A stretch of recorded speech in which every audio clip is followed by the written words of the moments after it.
What's up, guys? 2026 Open is officially over. We hope you had a great time with it. We had a great time with it. We love hanging out with you guys to get a chance to do something kind of silly, dressing up and, work hard in the workouts and then party afterwards and anticipate what the workouts are going to be and just all the extra energy in the gym.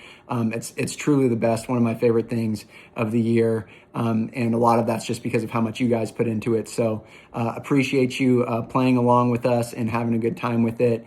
And we hope that you just had a blast because we did. I'm going to be doing this little series of videos here. We'll kind of trickle them out over the next couple weeks. But the topic or the main theme is if you want to make 2027's Open the best it can be in relationship to your fitness, I've got some tips and tricks for you. We got a whole year to get ready for it. And I think that if we kind of dial in a few things and kind of practice them for a year, you'll be really surprised at your 2027 results. So I think that I've counted that I've done 15 CrossFit Opens myself. We've been open for 5 and as an affiliate, so I've gotten to watch a bunch of great athletes as a coach and as a affiliate owner. And so I've kind of noticed some themes over all of these years. I've done things myself that haven't worked so well. I've done some things that have worked well. And same as you guys, right? We kind of notice these patterns with athletes. This year ended up being my highest ranking ever, which doesn't really make sense as I get older and just busier and competitive fitness becomes less and less of a priority to me. But I do think I'm getting a little bit smarter. Maybe I'm not quite as light on the hoof as I used to be, but training smarter and got some tricks in my bag from all the years of experience. So want to share them with you guys and hopefully they're useful to you. So I've got several topics I'm going to go through and I'm going to break them out into separate videos to make it a little bit more digestible. But this first one, we're going to ask you to do a little bit of self-reflection, a little bit of self-awareness goes a long way. Even though it's not like a tangible in the gym thing to do, I think that if you kind of think about these things and just keep them in mind for the upcoming year, they can really help you out in your Open for next year. So the first thing I'm going to have you consider is, do you care about the Open an appropriate amount? And this is obviously going to be different for every single person. And there's no wrong answers, just as long as you arrive at something on purpose, right? So there's kind of two extremes. We have the one person who doesn't care about the Open and their scores and they're just kind of there to have a good time and check the box. Totally fine. And then there's the other person who's competitive. They're checking the leaderboard all the time. It's very important to them, their ranking and all that type of stuff. Again, there's nothing wrong with either end of the spectrum as long as you kind of arrive there on purpose. We don't want to get there on accident and have it be out of alignment with kind of like your values and the rest of your life, right? So for that person who doesn't care and they're just here for the good time and all that type of stuff, you keep doing you. If you're happy with that, awesome. If you're on the other side where you're competitive, I totally understand that. I am an achieving type person. I like to achieve, and if there's a leaderboard, I have to do my best not to get obsessed with it. But I would just encourage you to kind of examine like, how much importance am I putting on this? And is the pressure and the importance of it taking away from the joy and the satisfaction that I would be getting if I just eased off just a little bit, right? So I had multiple conversations with people throughout this Open season who, in my eyes, were doing great. They were doing great for their ability level. They were maybe doing things that were really challenging for them, but they were disappointed with how they looked on the leaderboard, right? And so for me, just being a friend and an owner and a coach, it's such a bummer to see people be discouraged when they're really doing an awesome job based on, their capacity, their experience, all of that type of stuff. So one thing I would just kind of encourage you guys to think about is like, this fitness thing is one of many hats that we wear. It's one of many things that makes us us. We've got jobs and families and coach baseball teams and volunteer at church or name, a laundry list of things that make you you.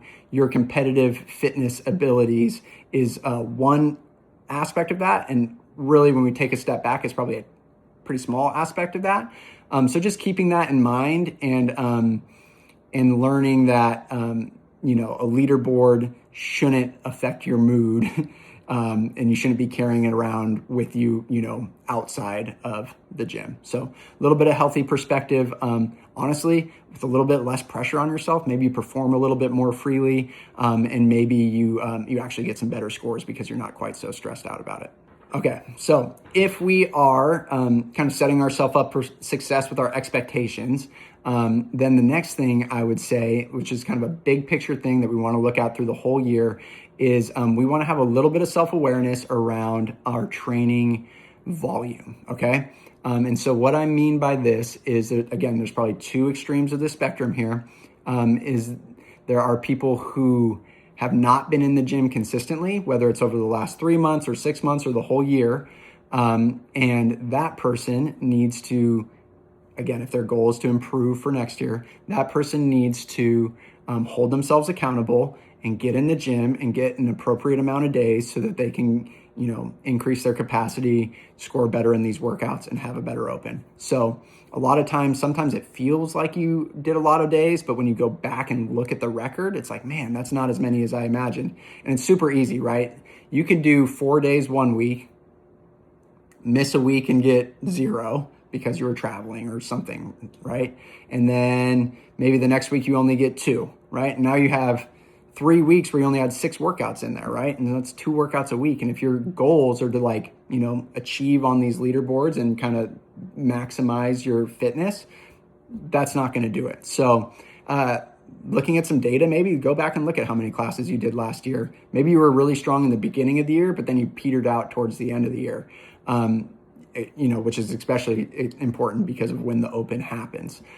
So being honest with yourself, like, did you really do what you imagine that you're doing, might be something worth taking inventory of.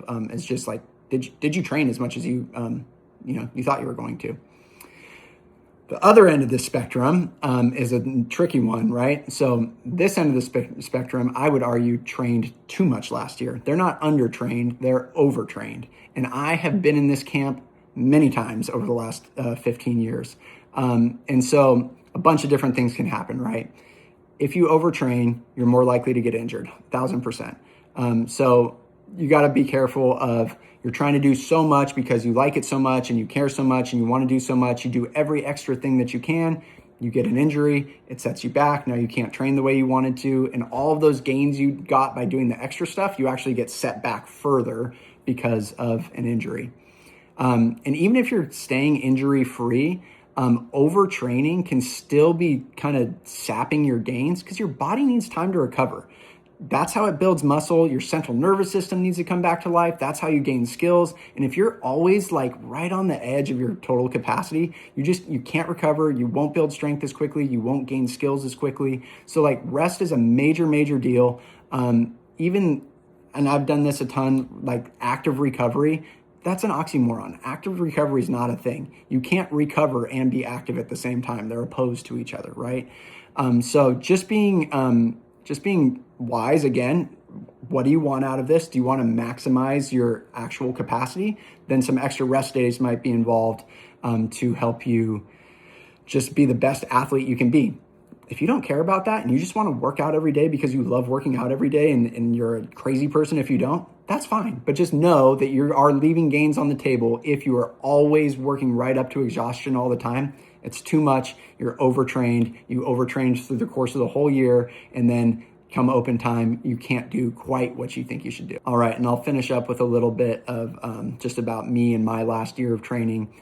So this last year, I have probably taken more rest days and I have scaled more workouts than I have probably in the last 10 years. And part of it's I'm getting older. I'm in a season of my life where I'm busy. My kids have a ton of stuff going on. And so I just honestly felt like my body couldn't handle more volume.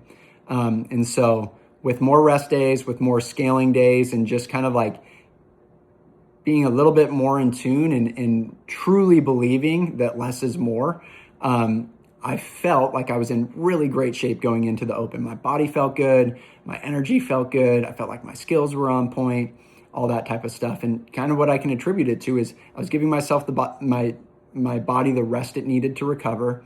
And I wasn't overtrained, and I didn't get injured a bunch throughout the year, right? So I was able, even though I wasn't working out quite as frequently, like one extra rest day a week, and definitely some more scaling throughout the week, I didn't feel beat down. So the quality of my workouts was really good throughout the whole year. So come around all the way towards the Open, and I felt just really fit and really prepared to kind of go out there, try as hard as I can, and let the chips fall where they may. So again, 15 years into this and a really busy season in our life, and I still ended up having my best ranking ever.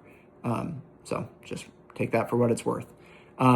The other thing I think that I'm just coming to learn is that even more than the results of the actual workouts, I just really enjoy the process of getting fitter. So I've kind of been able to separate those two things in my brain, where the test is the test. I can't determine whether they're going to do bar muscle ups or ring muscle ups.